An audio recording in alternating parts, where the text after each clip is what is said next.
네.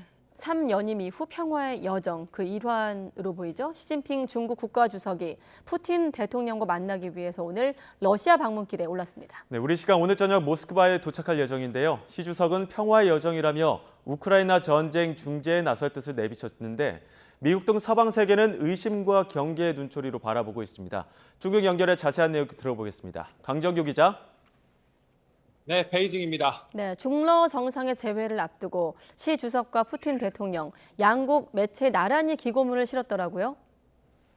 네, 시진핑 중국 국가주석이 집권 3기 첫 정상회교 일정으로 오늘부터 사흘간 러시아를 국빈 방문합니다. 시 주석은 러시아 매체 기고를 통해 10년 전 자신이 처음 국가주석에 취임한 뒤 가장 먼저 방문했던 나라가 바로 러시아였다. 이렇게 의미 부여했습니다. 이어 3년임 직후에 이루어진 이번 러시아 방문을 평화의 여정으로 규정하며 우크라 전쟁 중재에 나설 뜻을 내비쳤습니다. 그러면서도 복잡한 문제에 간단한 해법은 없다며 모든 당사자가 대화와 협상에 나서야 한다고 강조했습니다. 자신의 방러를 평화 중재 외교로 포장하면서도 우크라이나와 미국 등 협상 상대방에게 책임을 돌리는 화법으로 풀이됩니다. 푸틴도 인민일보 기고를 통해 우크라이나 사태에 대한 중국의 균형 잡힌 입장과 평화 중재를 환영한다고 화답했습니다. 그러나 지난해 4월 평화협상을 중단한 건 러시아가 아니라면서 우크라이나와 서방 세계를 향해 대화에 참여할 것을 촉구했습니다.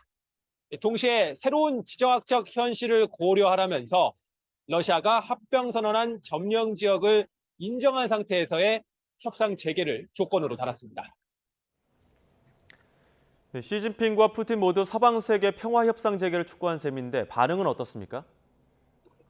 네, 시 주석은 평화 중재 밑그림을 성사시키기 위해 젤렌스키 우크라이나 대통령과 화상회담도 타진 중인 걸로 알려졌습니다.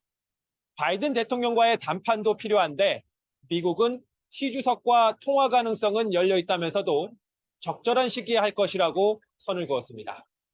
또 지금 휴전하자는 건 사실상 러시아 점령지에 대한 승인 요구라며 중국의 평화 중재안을 깎아내렸습니다.